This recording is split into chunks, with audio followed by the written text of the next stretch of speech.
اللہ الرحمن الرحیم نحمدہ و نصلی علی رسولہ الکریم۔ ہم نے یہاں کے جو پروگرامز ترتیب دیے اس میں جو میرے ذمہ گفتگو تھی اس میں ہم نے یہ طے کیا تھا کہ ہم دو طرح کی باتیں بیان کریں گے۔ ایک وہ کہ جن کا تعلق دین کی بنیادی معاملات کی فہم، انڈرسٹینڈنگ، کلیریفیکیشن سے، اور دوسرا وہ کہ جو تذکیر سے متعلق ہے۔ تذکیر کا مطلب یہ ہوتا ہے کہ ہم بہت سے حقائق کو جانتے ہیں، مانتے ہیں، لیکن اگنور کرتے ہیں۔ کیوں اگنور کرتے ہیں؟ دنیا کی زندگی کی نوعیت ایسی ہے کہ ہم غافل ہو جاتے ہیں۔ انسان کے اپنے اندر اس کے نفس میں برائی کی طرف میلان ہے، انسان بھول بھی جاتا ہے، برائی میں مبتلا بھی ہو جاتا ہے، اور وہ جو انسان کے اندر اللہ اور آخرت کے بارے میں اور اپنے اخلاق کے بارے میں ایک بیداری کا رویہ ہونا چاہیے، وہ انسان کے اندر کمزور پڑ جاتا ہے اور بعض اوقات بالکل غائب ہو جاتا ہے۔ اس وجہ سے اس کی ضرورت پیش آتی ہے کہ ہم کو یاد دہانی کرائی جائے، ہم کو ریمائنڈ کرایا جائے کہ کچھ ریالٹیز ایسی ہیں کہ جن کو آپ اگنور نہیں کر سکتے۔ اگر آپ نے ان کو نظر انداز کیا تو آپ اپنا نقصان کریں گے، آپ اپنے آپ کو، اپنی آخرت کو برباد کریں گے۔ اس وجہ سے جاگو، اپنے آپ کو، اس حقیقت کو تازہ کر کے پوری طرح سے اس مقصد کو حاصل کرنے کے لیے یکسو ہو جاؤ۔ یہ تذکیر کیسے ہو؟ ہمارے ہاں عام طور پر یہ تذکیر ہوتی ہے علماء کی گفتگوؤں سے۔ وہ کوئی موضوع لیتے ہیں اور اس موضوع پر وہ ایک ایسی موٹیویشنل گفتگو کرتے ہیں جس میں قرآن کا بیان بھی ہوتا ہے، جس میں حدیث کا بیان بھی ہوتا ہے، جس میں صحابہ کے واقعات بھی ہوتے ہیں، بزرگوں کے قصے بھی ہوتے ہیں، کچھ ان کے اپنے قصے ہوتے ہیں، کچھ ان کی اپنی باتیں ہوتی ہیں۔ مل ملا کر عام طور پر جو بہت اچھے مقررین ہیں وہ لوگوں کو موٹیویٹ کرتے ہیں۔ بہت ایسا ہوتا ہے کہ لوگ رو پڑتے ہیں، اور بعض تقریروں میں تذکیری رولانا ایک مقصد بھی ہوتا ہے۔ میں آپ سے گزارش کروں کہ قرآن مجید سے یہ بات بالکل واضح ہے کہ جس کو آپ تذکیر کہتے ہیں، یاد دہانی، یہ صرف قرآن سے ہو سکتی ہے۔ آپ اگر اس تذکیر کے عمل کو کسی انسان کے ہاتھ میں تھما دیں گے تو یہ ہو سکتا ہے کہ آپ وقتی طور پر متاثر ہو، یہ بالکل ممکن ہے کہ آپ رونا شروع کر دیں، لیکن آپ کا مزاج اتنا بگڑ جائے گا کہ آپ قرآن مجید کو پڑھ کے بور ہو، قرآن مجید کا ٹیسٹ آپ کا ختم ہو جائے گا۔ پھر آپ انہی مولوی صاحب کی گفتگو سننے میں محسوس کریں گے حظ، اور کہ وہی فائدہ پہنچاتی ہے، باقی قرآن مجید کو تو ثواب کے لیے پڑھنا چاہیے۔ چنانچہ میں نے یہ فیصلہ کیا کہ میں قرآن مجید سے چند آیات ہیں جن کو بیان کروں گا۔ اس میں بھی میں نے کچھ آیات کا انتخاب کیا ہے۔ سورہ بقرہ،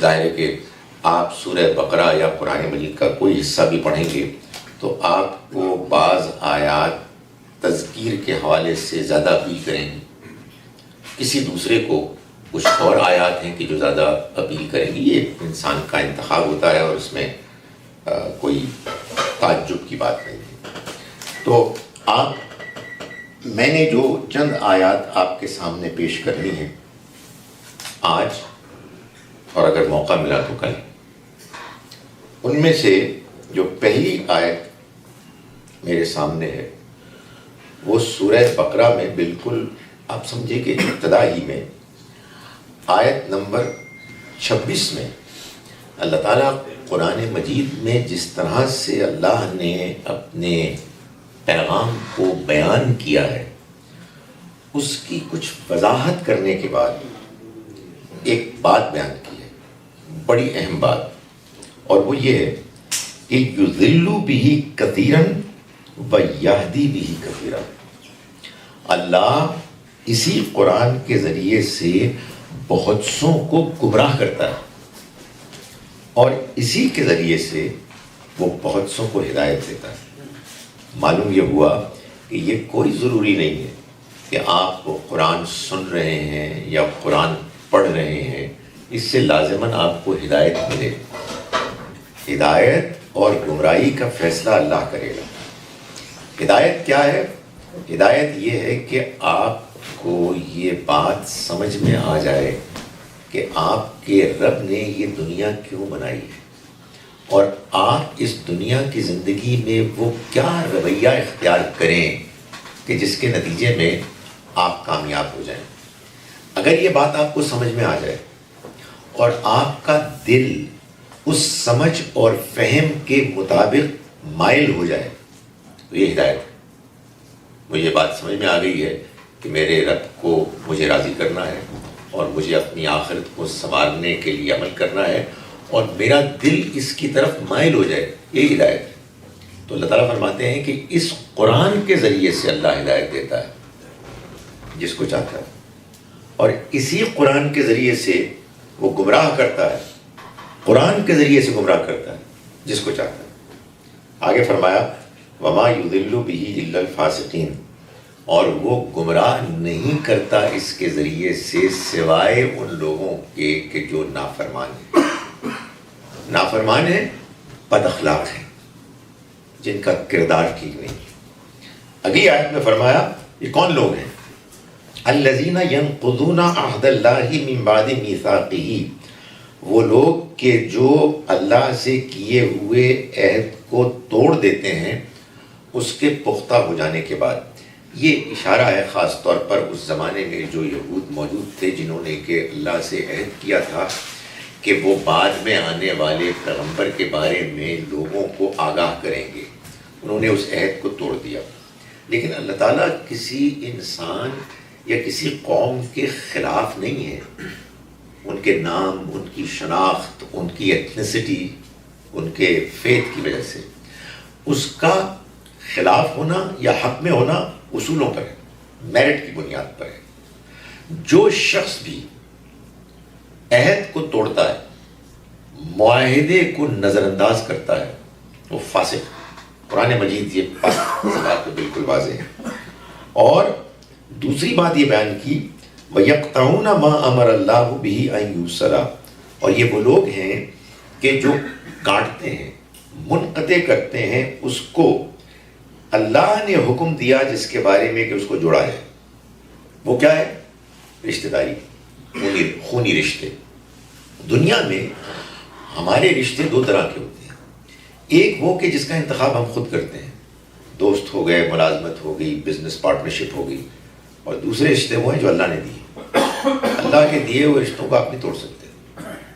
اگر آپ کے رشتہ دار آپ کے ساتھ بدتمیزی بھی کریں گے تو آپ رشتے نہیں توڑیں گے، آپ ظاہر کوشش کریں گے کہ وہ اپنے آپ کو ٹھیک کریں، وہ اپنے رویے میں بہتری لائیں، لیکن آپ کی جانب سے انیشیٹو لے کے آپ اپنے تعلقات کو قطع نہیں کر سکتے، آپ قطع رحمی نہیں کر سکتے۔ اللہ تعالیٰ نے یہ دو باتیں بیان فرمائی ہیں کہ جس کے اندر ہیں وہ لوگ ہیں کہ جو فاسق ہیں۔ فرمایا اولئک هم الخاسرون ویفسدون فی الارض، اور یوں یہ زمین میں فساد مچاتے ہیں، اپنے کیے ہوئے عہدوں کو توڑتے ہیں اور رشتہ داری کو، رشتے ناتوں کو منقطع کرتے ہیں، کاٹتے ہیں۔ اس طرح سے وہ زمین میں فساد مچاتے ہیں۔ اللہ نے جو نظام بنایا ہے اس نظام کو برباد کرتے ہیں۔ یہی لوگ ہیں کہ جو نقصان اٹھانے والے ہیں۔ میں آپ سے گزارش کروں کہ قرآن مجید اس بات پر بالکل واضح ہے کہ جو لوگ اللہ کے دیے ہوئے اخلاقی حص کی قدر کرتے ہیں اور اس کے مطابق زندگی گزارتے ہیں، وہی لوگ ہیں کہ جو اللہ کی طرف سے آئے ہوئے پیغام کے مستحق ہیں، اس سے ہدایت پانے کے۔ اور جو بد کردار لوگ ہیں انہیں ہدایت مل ہی نہیں سکتی. ہم نے تو مسلمانوں اور غیر مسلموں کو تقسیم کی ہوئی ہے اور اپنی طرف سے سمجھتے ہیں کہ ہم کامیاب ہیں وہ ناکام ہیں. اللہ تعالیٰ کا کلام بالکل واضح ہے. جو پاک کردار ہے وہ ہدایت پائے گا، جو بد کردار ہے وہ ہدایت نہیں پائے گا. اللہ تعالیٰ اسی قرآن کے ذریعے سے اس کو گمراہ کرے گا. وہ ایسے نظریات قائم کرے گا جس میں وہ اپنے آپ کو دھوکہ دے رہا ہوگا، میں کامیاب ہو جاؤں گا، مجھے کوئی مسئلہ نہیں ہوگا. تو یہ بڑی پریشان کن بات ہے. اس کا مطلب کیا ہے؟ اس کا مطلب یہ ہے کہ اخلاق کی دنیا میں جو کچھ بھی ہم جانتے ہیں اس کو لائٹلی نہ لیا جائے، اس کو نظر انداز نہ کیا جائے. جھوٹ، دھوکہ، بدعہدی، قطع رحمی، دوسروں کے ساتھ زیادتی کرنا وغیرہ وغیرہ ایک لمبی فہرست ہے. اس سے بچنا اس لیے بھی ضروری ہے کہ ہم ان سب کے لیے اللہ کے یہاں جواب دیں. اور ان تمام بد اخلاقیات میں جو برائیاں سمجھی جاتی ہیں ان سے بچنا اس لیے بھی ضروری ہے کہ اگر ہم ان سے نہیں بچیں گے تو پھر قرآن مجید کے مطابق ہم اللہ کی کتاب سے ہدایت پانے سے محروم ہو جائیں گے. اور یہ جان لے کہ اس کا مطلب یہ ہوتا ہے، دیکھیں میں اور آپ ہم لوگ گفتگو کرتے ہیں آپس میں، قرآن پڑھتے ہیں، نماز پڑھتے ہیں، اثر نہیں ہوتا. آپ کو یہ حق حاصل ہے کہ آپ اللہ سے پوچھیں خدا میرے دل پہ اثر کیوں نہیں ہو رہا، میں کیا کر رہا ہوں، میں تیرے آگے جھک رہا ہوں، میں تیرا کلام پڑھ رہا ہوں، میں اس کا مفہوم سمجھ رہا ہوں، مگر اس کا اثر کیوں نہیں ہو رہا. تو اس کا جواب آپ کو یہ ملے گا خود اگر آپ سوچیں گے اوہو میں نے اس کے ساتھ زیادتی کی اور میں زیادتی کیے چلے جا رہا ہوں. تو بھائی آپ اس کے ساتھ زیادتی کیے چلے جا رہے ہیں تو آپ کو اللہ تعالیٰ کی کتاب کیسے اپیل کرے گی، آپ کے اندر وہ کیسے ہدایت اور اللہ کے ساتھ تعلق اور آخرت کا احساس پیدا کرے گی. تو پہلی آیت تو میں نے یہ چنی. اس کے بعد ہم ذرا آگے چلتے ہیں. سورہ بقرہ کا جو پہلا حصہ ہے اس میں اللہ تعالیٰ نے اہل کتاب کو خطاب کیا، خاص طور پر یہود کو، اور ان کی برائیوں اور ان کی بدعہدیوں کا ذکر کر کے ان کو یہ بتایا کہ وہ جو یہ سمجھ بیٹھے ہیں کہ وہ اللہ کے چہیتے ہیں اور جنت کے مستحق ہیں پیدائشی. آپ سمجھ رہے ہیں کہ صرف یہ آپ ہی کا خیال ہے، آپ ہی کو غلط فہمی ہے، یہ ان کو بھی یہ غلط فہمی ہے کہ وہ چونکہ یہودی ہیں اس لیے چنے ہوئے ہیں اور اللہ کی طرف سے پسندیدہ ہیں، اس وجہ سے جنت میں جائیں گے. یہ ان کا بڑا کلیئر انڈرسٹینڈنگ تب بھی تھی، اب بھی ہے. تو اللہ تعالیٰ نے اس غلط فہمی کو دور کیا ہے سورہ مبارکہ میں اور ان کو دعوت دی ہے کہ تم سے جو اللہ نے ایک عہد لیا تھا اس کے مطابق وہ پیغمبر کے جن کو ماننا تمہارے لیے ضروری تھا اور دوسروں کو بھی منوانا تمہاری ذمہ داری تھی، وہ آ گئے ہیں، اب تمہیں ان کو ماننا ہے.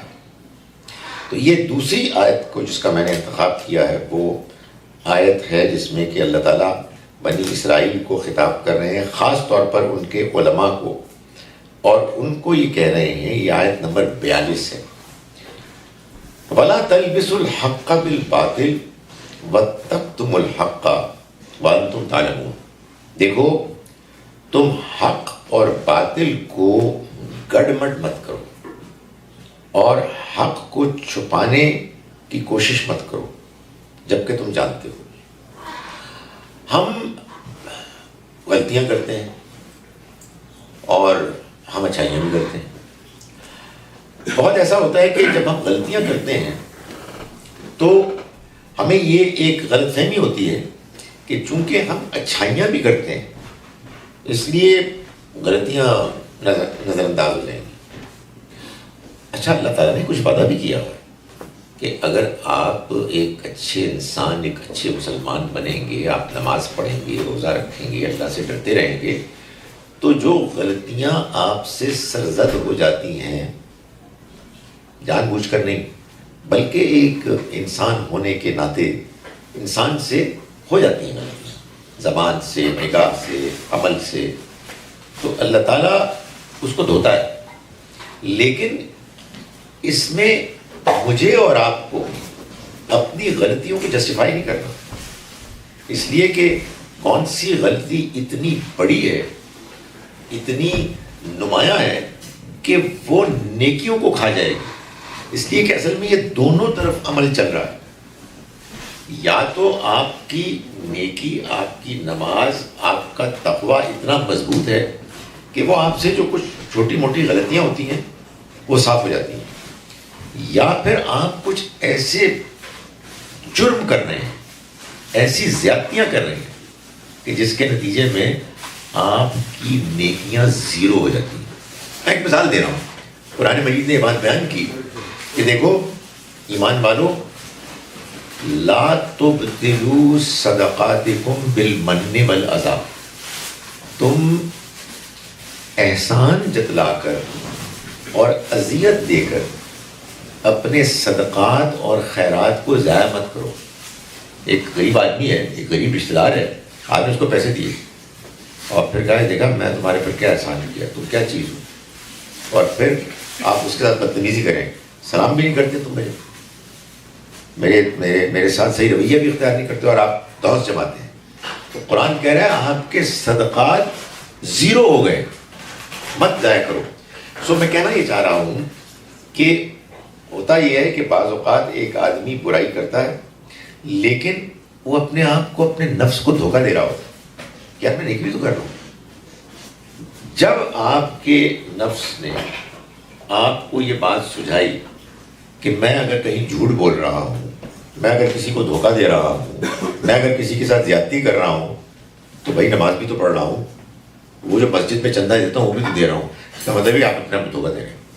آپ اچھائی اور برائی کو، حق اور باطل کو کڈمٹ کر رہے ہیں. اور ظاہر ہے کہ جو بنی اسرائیل کے علماء کا معاملہ تھا وہ کچھ اور تھا. وہ کیا کرتے تھے کہ آپ دیکھیں نا کیا ہوتا ہے ایک عام آدمی کے ساتھ. وہ ایک عالم کے پاس جاتا ہے، اس کی گفتگو سنتا ہے، اس کی گفتگو بڑی اچھی ہوتی ہے. بھائی ایک عالم ایک عام آدمی کو یہ کہے نماز پڑھو، اللہ سے ڈرو، آخرت کی تیاری کرو، اور ساتھ دوسروں کے اوپر الزام لگا رہا ہوتا ہے، جھوٹ بول رہا ہوتا ہے، تکبر کر رہا ہوتا ہے، اور یوں ادھر اچھائی ادھر برائی. اب وہ بیچارہ معصوم آپ سادہ سا آدمی، اس کو اندازہ ہی نہیں ہوتا کہ یہ شخص کتنا برا انسان ہے. کیوں؟ اس لیے کہ بھائی وہ اچھی باتیں بھی تو کر رہے ہیں، وہ اللہ اور آخرت کی باتیں کر رہا ہے. تو اللہ تعالیٰ یہ بات بیان فرما رہے ہیں کہ دیکھو حق اور باطل کو کڈمٹ مت کرو، چاہے وہ کوئی عالم ہو چاہے عام آدمی ہو. آپ کو سچائی کو، حق کو اختیار کرنا ہے اور برائی کو اس کے ساتھ حد الامکان مکس ہونے سے روکنا ہے. تب امید ہے کہ اللہ تعالیٰ اپنا کرم فرمائیں گے اور تم حق کو مت چھپاؤ جانتے بوجھتے ہوئے. یہ تیسری بات اصل میں اس طرح سے نکلتی ہے کہ جب آپ اپنے آپ کو، اپنے نفس کو دھوکہ دینے شروع کر دیتے ہیں اور آپ کہتے ہیں کہ میں اچھے کام بھی تو کر رہا ہوں، آخر کہ میں کسی کے ساتھ زیادتی کی ہے، بدتمیزی کی ہے، آدمی ایروگنٹ ہوتا ہے اور کہتا ہے کہ میں نے نیکیاں کی ہیں، تو اس کے بعد اس کے اندر سے وہ احساس ختم ہو جاتا ہے جس میں وہ بڑی برائیوں کے کرنے کے معاملے میں حساس ہوتا ہے کہ وہ اس سے بچے، اور وہ حق کو چھپانے لگتا ہے، سچائی کو چھپانے لگتا ہے. یعنی انسان ایک جانب دیندار ہوتا ہے اور دوسری جانب کرمنل ہوتا ہے، جانتے بوجھتے غلط کام کرتا ہے. کیوں؟ اس لیے کہ اصل میں وہ باطل کے ساتھ حق بھی تو کر رہا ہے، برائی کے ساتھ اچھائی بھی تو کر رہا ہے. تو اس سے بچو. یہ ہے ایک پیچیدہ بات، میں آئی ڈونٹ نو میں نے اس کو کنوے کر پایا نہیں کر پایا، لیکن یہ قرآن مجید بار بار یاد کراتا ہے کہ دیکھو اپنے آپ کو دھوکہ مت دو. تیسری آیت جو میں نے اس سلسلے میں منتخب کی، اسی اللہ تعالیٰ کے بنی اسرائیل سے خطاب کے دوران ایک اور چیز کی یاد دہانی اللہ تعالیٰ فرما رہے ہیں. میں نے جیسے کہ گزارش کی کہ یہ بنی اسرائیل یہودی یہ سمجھ بیٹھے تھے کہ یہ اللہ کے چہیتے ہیں، قیامت کے روز اول تو ان کو کچھ نہیں ہوگا، کلمہ گو ہیں، موسیٰ علیہ السلام پیغمبروں کے ماننے والے، ان کی اولاد ہے. بھائی بنی اسرائیل پیغمبروں کی اولاد تھے اور شریعت پر عمل کر رہے ہیں جو کچھ بھی ہے. کیونکہ گناہ گار گناہ بھی ہوتا ہے تو کیا ہے، آخر پیغمبروں کے ماننے والے ہیں، وہ سفارش کریں گے، شفاعت کریں گے، جیسے ہمارا بھی ہے.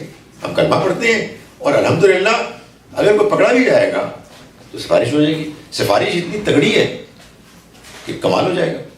اللہ تعالیٰ تو پھر کیا کریں گے؟ بے بس ہو جائیں گے.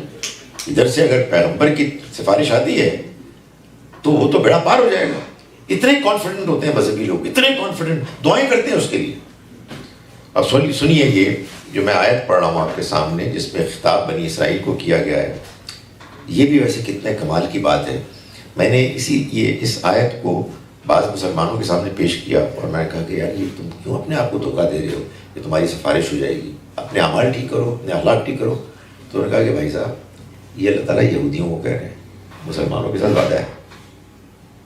یہودیوں کو سفارش ان کے کام نہیں آئے گی، ہمارے کام آئے گی. اسی وجہ سے اللہ تعالیٰ نے اس طرح کے بیوقوف لوگوں کے لیے سورہ بقرہ ہی میں 2 جگہ یہودیوں کو خطاب کر کے بات بیان فرمائی ہے، اور ایک جگہ آیت نمبر 254 میں یا ایھا الذین آمنو، ایمان والوں کو خطاب کر کے فرمایا ہے کہ خرچ کرو اپنے مال کو اس سے پہلے کہ وہ دن آ جائے کہ جس دن نہ کوئی خرید و فروخت کام آئے گی، نہ کوئی دوستی کام آئے گی، اور نہ کوئی سفارش کام آئے گی.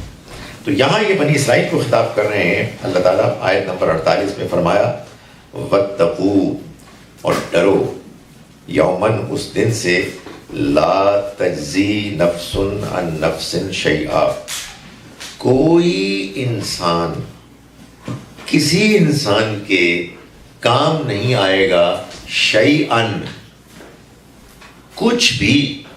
سنا تھا آپ نے صبح جو میں نے بات کہی تھی، قرآن الفرقان ہے، فیصلہ کن ہے، یہ اللہ کا ورڈکٹ ہے. قرآن میں اگر کوئی بات بیان ہو گئی ہے تو یہ آخری بات ہے، اس کے مقابلے میں کوئی بات پیش نہیں کی جا سکتی.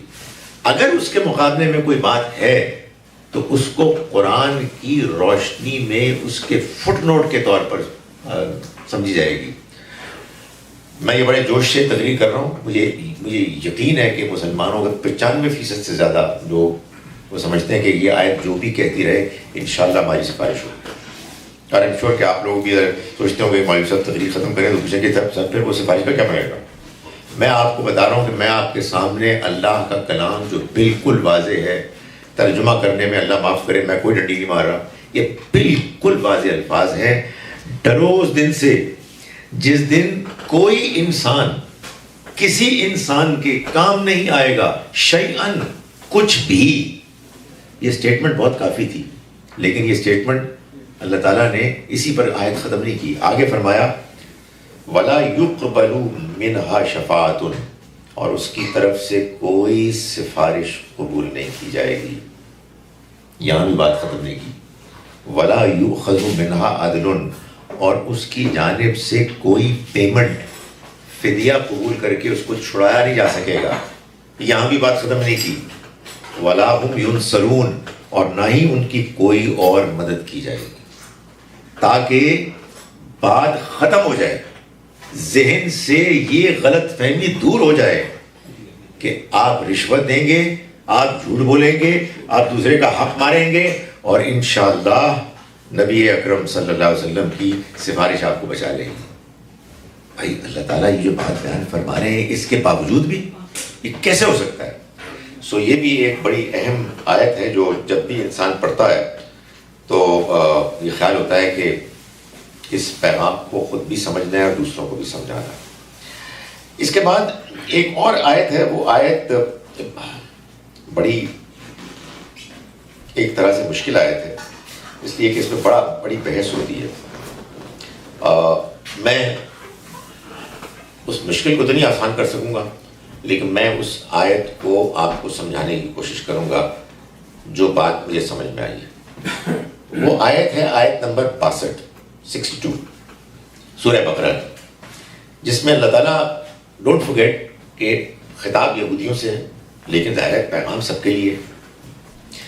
فرمایا کہ ان الذین آمنوا، بے شک وہ لوگ کہ جو ایمان لائے، یعنی یہ مسلمان ایمان لائے قرآن پر، محمد صلی اللہ علیہ وسلم پر.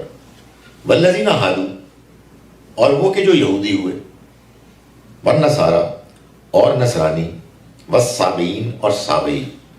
من آمن باللہ، جو ایمان لایا اللہ پر، والیوم الآخر، اور آخرت کے دن پر، وعامل صالحا، اور اس نے اچھے عمل کیے. فلہم اجرہم عند ربہم، تو ان کے لیے ان کا اجر ہوگا ان کے رب کے پاس، ولا خوف علیہم ولا هم یحزنون، اور نہ ان کو کوئی خوف ہوگا مستقبل کا، اور نہ ہی وہ غمگین ہوں گے ماضی کی وجہ سے، نہ انہیں ماضی کا کوئی پچھتاوا ہوگا۔ اس میں جو ہمارے یہاں بحث ہے، جو پیچیدگی پیدا ہو جاتی ہے، وہ یہ ہے کہ لوگ کہتے ہیں کہ اس میں تو یہودیوں کو بھی اور نصرانیوں کو بھی اور سابئیوں کو بھی جنت کی خوشخبری دی گئی ہے۔ جنت کی خوشخبری کہاں ہے؟ لا خوف علیہم ولا هم یحزنون، انہیں نہ کوئی خوف ہوگا مستقبل کا اور نہ وہ ماضی کا انہیں کوئی غم ہوگا۔ یہ اصل میں قرآن مجید میں جگہ جگہ پر جنت کی تعبیر، جنت کا بیان ہے۔ جب قرآن مجید ایک جملے میں سمرائز کرتا ہے کہ جنت کون سی جگہ ہے، تو وہ یہ بتاتا ہے کہ جنت اصل میں وہ جگہ ہے جہاں جنت میں جانے والوں کو مستقبل کا کوئی خوف نہیں ہوگا۔ اس دنیا میں مستقبل کا خوف ہی خوف، اور نہ کوئی ماضی کا پچھتاوا غم ہوگا۔ یہاں یا ماضی کا غم ہے یا مستقبل کا خوف ہے۔ تو جنت ہے کہ جس میں اللہ تعالیٰ اس میں رہنے والوں کو ان دونوں پریشانیوں سے، اذیتوں سے آزاد کر دیں گے۔ کن کو؟ وہ جو ایمان لائے، جو مسلمان ہوئے، جو یہودی ہوئے، جو نصرانی ہوئے اور جو سابئی ہوئے۔ ان میں جو ایمان لایا اللہ پر اور آخرت کے دن پر، اور جس نے نیک عمل کیے۔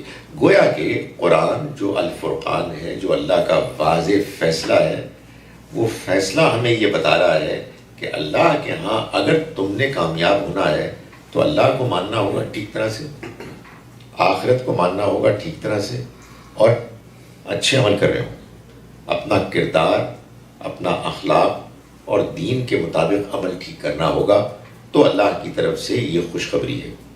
جو پیچیدگی ہے وہ یہ ہے کہ اس میں تو یہودیوں اور نصرانیوں کو بھی بیان کر دیا گیا، تو کیا وہ بھی جنت میں جائیں گے؟ اس کو ماننے میں تو کوئی پرابلم نہیں ہے، لیکن اصل پرابلم یہ ہے کہ کیا وہ لوگ کہ جو نبی صلی اللہ علیہ وسلم کو اللہ کا پیغمبر نہیں مانتے، وہ بھی جنت میں جا سکتے ہیں؟ اس کا جواب یہ ہے کہ نبی صلی اللہ علیہ وسلم اور کسی پیغمبر کا انکار کرنے والا وہ جنت میں جائے گا۔ انکار کرنے کا مطلب یہ ہے کہ آپ کو پیغام ایسے پہنچ گیا کہ آپ کے لیے وہ ایک حق بن گیا جس کو نہ ماننا اصل میں جرم ہے۔ آپ نے حق کا انکار کر دیا۔ جب کوئی شخص کسی پیغمبر کا انکار کرتا ہے تو وہ صرف پیغمبر کا انکار نہیں کرتا، وہ اللہ کا انکار کرتا ہے۔ اس لیے کہ پیغمبر کون ہوتے ہیں؟ اللہ کے نمائندے ہوتے ہیں، اللہ کا پیغام لے کر آتے ہیں۔ تو پیغمبر کا انکار اللہ کا انکار ہے۔ تو اگر یہ کہہ دیا کہ جو اللہ کو مانے گا صحیح طریقے سے، جو آخرت کو مانے گا صحیح طریقے سے، اور جو نیک عمل کرے گا وہ جنت میں جائے گا، تو اس میں ساری بات کر دی۔ اب یہ جو ہمارے غیر مسلم ہیں، یہ نبی صلی اللہ علیہ وسلم کا انکار کر رہے ہیں یا ان کو بات صحیح طرح سے پہنچی نہیں؟ بھائی میں اور آپ ہوتے کون ہیں اس کا فیصلہ کرنے والے؟ اللہ کا جب دربار لگے گا آخرت میں اور وہ حساب کتاب دے گا اور فیصلہ کر دے گا، اس کا فیصلہ کبھی بھی غلط نہیں ہو سکتا۔ وہ انصاف کی بنیاد پر لوگوں کے حالات دیکھے گا، ان کا لیول دیکھے گا علم کا، اس کے بعد یہ دیکھے گا۔ بائی دا وے میں یہ بات واضح کر دوں کہ یہ جو کفر ہے قرآن مجید سے صاف معلوم ہوتا ہے، یہ اصل میں جان بوجھ کر انکار ہے، جس کو کہ کفر کہا گیا ہے۔ اور یہ انکار قرآن سے واضح ہوتا ہے، تب ہوتا ہے کہ جب انسان تکبر کرتا ہے۔ تکبر کے ساتھ ایروگنٹلی آدمی اس بات کو ٹھکرا دیتا ہے کہ جو اس کے سامنے سچائی کی صورت میں آتی ہے۔ کیوں؟ وہ کہتا ہے کہ میں سے سپیریئر ہوں، یہ جس بندے نے بات کی میں اس کی باتیں نہیں سن سکتا، یعنی میں ایک بہتر نقطۂ نظر کو ماننے والا ہوں، میں ایک بہتر انسان ہوں، زیادہ انٹیلیجنٹ ہوں، برائٹ ہوں، میری قوم زیادہ بہتر قوم ہے، وغیرہ وغیرہ وٹ ایور۔ تو آدمی متکبرانہ طور پر کے طریقے سے کسی چیز کو ٹکرا دیتا ہے۔ ورنہ محض کسی ایک مذہب میں پیدا ہونے کی وجہ سے کیا وہ خدا تعالیٰ کے ہاں ایسا مجرم بن جاتا ہے کہ جس کے بعد وہ کافر قرار پاتا ہے، جس کے نتیجے میں وہ جہنم میں جائے گا، جس میں وہ ہمیشہ رہے گا، آگ میں جھلس جائے گا؟ آپ بتا رہے ہیں اللہ تعالیٰ نہیں کہہ رہے. الحمدللہ اللہ تعالیٰ نے یہ بات نہیں کی. ہم قرآن پر غور ہی نہیں کرتے، ہم قرآن کو سمجھتے ہی نہیں. اللہ تعالیٰ انصاف کرنے والا ہے، اللہ تعالیٰ ہر حال سے، ہر ایک کے حالات سے واقف ہے. اللہ رحمان و رحیم ہے، اس لیے فار گاڈ سے اللہ پر چھوڑ دیں. یہ بات بالکل اطمینان کے ساتھ کہی جا سکتی ہے کہ نبی صلی اللہ علیہ وسلم کے زمانے میں اور تمام پیغمبروں کے زمانے میں جو ان کے اپنے ماحول میں لوگ انکار کرنے والے تھے وہ کافر تھے. اس لیے کہ پیغمبر کی زندگی میں انکار کرنے والا اصل میں یہ معلوم ہوتا ہے کہ جان بوجھ کے کرتا ہے، فوراً نہیں، ایک عرصہ گزرنے کے بعد. ورنہ تو انکار آپ سوچئے عمر رضی اللہ عنہ نے 6 سال تک کیا، اور خالد بن ولید رضی اللہ عنہ نے کوئی 18 سال تک کیا. اللہ تعالیٰ توفیق دے دیتے ہیں. سو یہ ڈیپینڈ کرتا ہے کہ آپ کو کتنی بات معلوم ہے. آگے چلیے. آگے ایک آیت ہے جو بڑی اہم آیت ہے، جس میں اللہ تعالیٰ نے یہ بتایا کہ یہ جو ہیں بنی اسرائیل، یہ ان کا حال یہ ہے کہ یہ کہتے ہیں کہ ہمیں آگ نہیں چھوئے گی مگر چند دنوں کے لیے.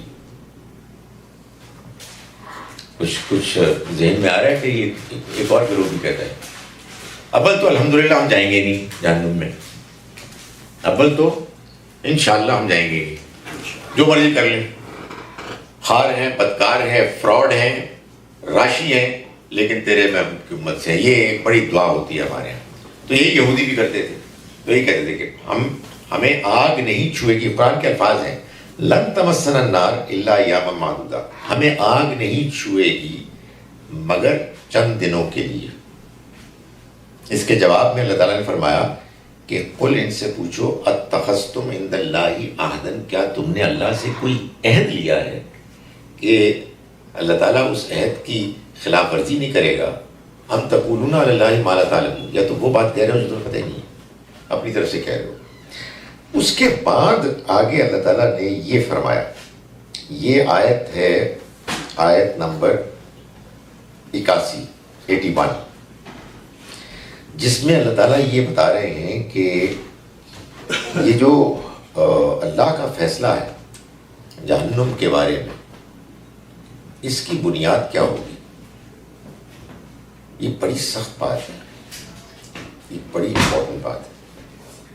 اس آیت کو پڑھ کر آدمی پریشان ہو جاتا ہے، اور پریشان ہونا چاہیے. اللہ تعالیٰ فرما رہے ہیں کہ تم یہ سمجھ رہے ہو کہ تم یہودی ہونے کی وجہ سے، تم پیغمبروں کی اولاد ہونے کی وجہ سے یا تو جہنم میں جاؤ گے نہیں، یا اگر جاؤ گے تو چند دنوں کے لیے جاؤ گے. یہ تمہاری غلط فہمی ہے. بلا اصل بات یہ ہے، میں تم کو یہ بتا رہا ہوں، من کسب سیئۃ، جس نے کوئی برائی کی، جس نے بھی. اس موقع پہ ویسے اللہ تعالیٰ کہہ سکتے تھے قرآن مجید آخری کتاب ہے، یہ تم کیوں اسٹیٹمنٹ دے رہے ہو، یہ تو میرے پیارے مسلمان ہیں، آخری امت والے، یہ میری گارنٹی ان کو ہے کہ ان کو آگ صرف چند دنوں کے لیے چھوئے گی. بڑا اچھا موقع تھا نا. یہودی دعویٰ کر رہے تھے، اللہ تعالیٰ فرماتا ہے کہ تم کون ہوتے ہو، یہ تو میرے ہی والے پیارے ہیں. نہیں کہا، بلکہ اس کے برعکس ایک اسٹیٹمنٹ دی، ایک یونیورسل اسٹیٹمنٹ، وہ اسٹیٹمنٹ جس میں سب کو شامل کر لیا، اور یہ فرمایا جس نے کوئی برائی کی، وَأَحَاطَتْ بِهِ خَطِيئَتُهُ، اور اس کی برائی نے اس کو گھیر لیا، اس کا احاطہ کر لیا. فَأُولَٰئِكَ أَصْحَابُ النَّارِ، تو وہ آگ والے ہوں گے، جہنم والے ہوں گے، اور 2-4 دن کے لیے نہیں، ہم فیہا خالدون، وہ اس میں ہمیشہ رہیں گے. کون؟ جو بھی، اینی بڑی، جس نے کیا کیا، برائی کی، اور پھر کیا ہوا، برائی نے اس کو گھیر لیا. واو، اس کا کیا مطلب ہے؟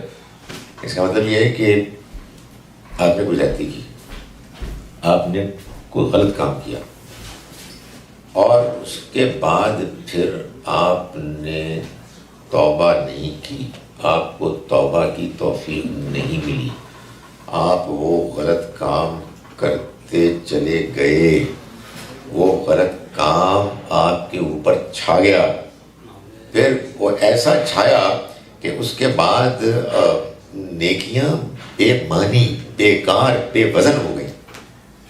یہ لوگ اگر کہیں بھی ہوں گے، کوئی بھی ہوگا، ایک آدمی ایروگنٹ ہے، نماز پڑھتا ہے لیکن ایروگنٹ ہے، اور اس کی ایسی کی تیسی، وہ گھٹیا آدمی ہے، وہ فلاں ہے، ختم ہو گئی بات۔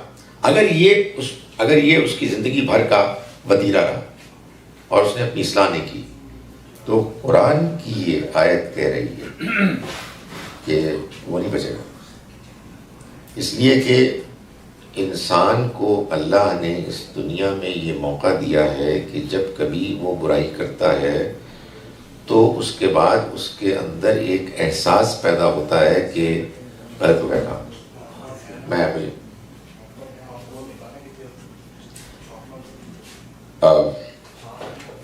تو یہ ہے جناب، یہ معاملہ۔ اوکے، اقول قولی ھذا۔